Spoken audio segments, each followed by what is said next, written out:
네, 주님을 아는 것이 우리의 힘입니다. 한 주간도 평안하셨습니까? 오늘 우리는 스타벅스 세대를 위한 전도, 네 번째 시간 전도의 내용 중에 고정관념을 깨뜨리신 예수님에 대해서 함께 살펴보려 합니다.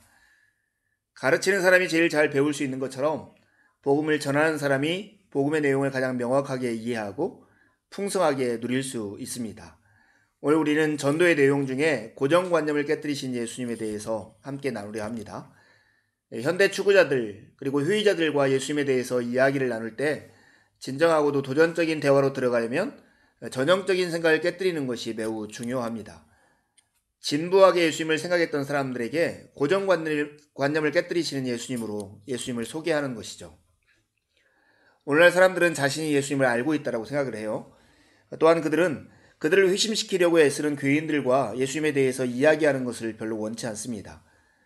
예수님을 진부하고 재미없는 방식으로 말한다라고 여기는 거죠.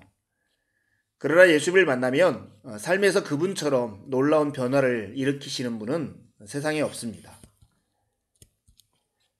그래서 우리는 껄끄러운 질문들 뒤에 있는 보다 근본적인 문제들에 더 집중할 필요가 있습니다. 추구자들이나 회의자들에게 듣는 가장 껄끄러운 질문들을 의미 있는 영적 대화와 상호 교류의 기회로 삼아야 하는 것이죠. 크게 네 가지가 근본적인 문제들인데요. 첫 번째는 권력과 동기에 대한 질문들이에요. 회의자들이나 추구자들이 이런 질문을 가지고 있는 거죠. 오늘날 많은 사람들에게 그리스도인들은 논리를 가지고 권력을 쥐려하는 또 다른 종족이나 이익 집단으로 여겨지는 것이죠. 이것에 대해서 회의자들에게 답변을 줘야 합니다. 두 번째는 정체성에 관한 질문인데요. 도대체 그리스도인이 된다는 것이 무엇인가에 대한 답변을 해줘야 하는 것입니다.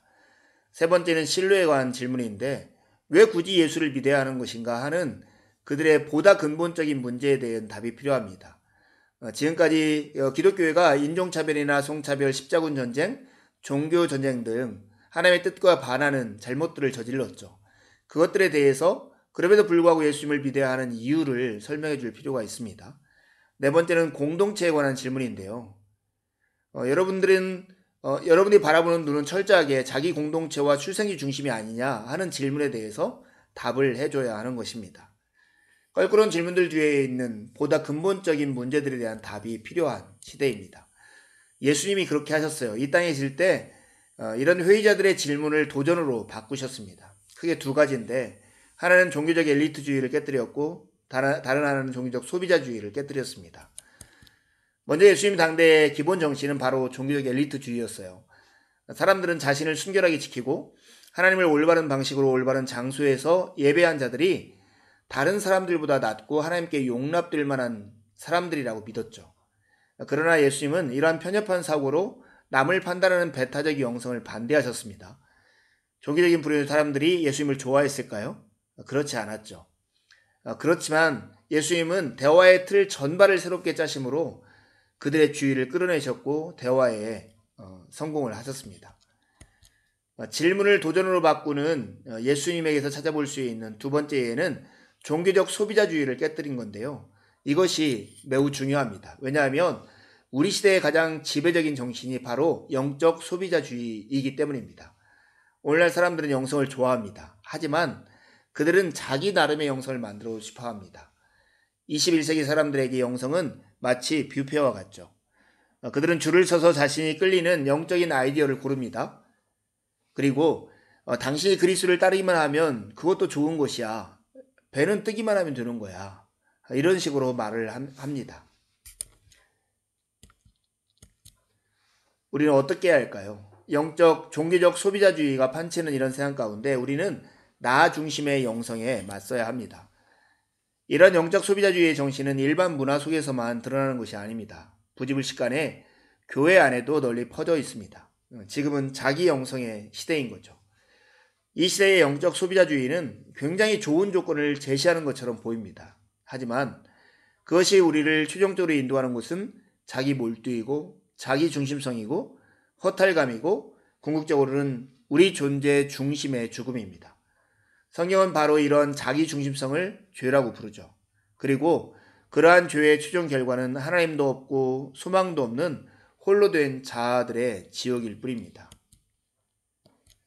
그렇다면 어떻게 나 중심의 영성에 도전할 수 있을까요? 궁극적으로 나 중심의 영성은 헛되고 혐오스러운 것입니다. 그것을 일반 문화에서 발견하든 또는 교회 안에서 발견하든 마찬가지이죠. 나 중심의 영성에 도전할 수 있는 세 가지 방법이 있습니다. 첫 번째는 우리 자신 속에 있는 자아 중심의 영성에 직면해야 합니다. 이것은 영적 소비자주의가 우리의 마음과 습관에 영향을 끼침으로 드러나게 된 삶의 방식을 확인하고 시인하고 그것을 버리는 것이죠. 나 중심의 영성에 도전할 수 있는 두 번째 방법은 예수님을 보고 그분에게서 배워야 하는 것입니다.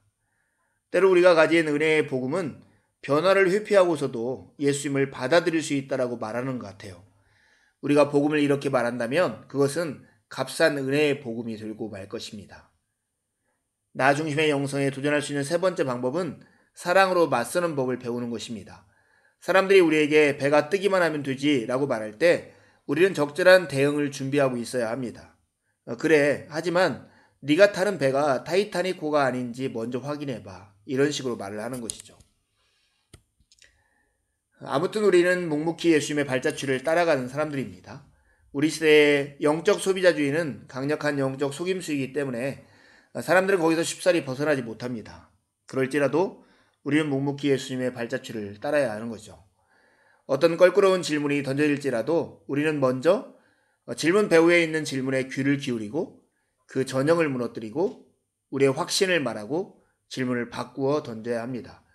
이런 질문들은 좀 더 깊은 대화를 갖게 하고 관계가 더 깊어지는 중요한 기회를 마련해 줄 것입니다.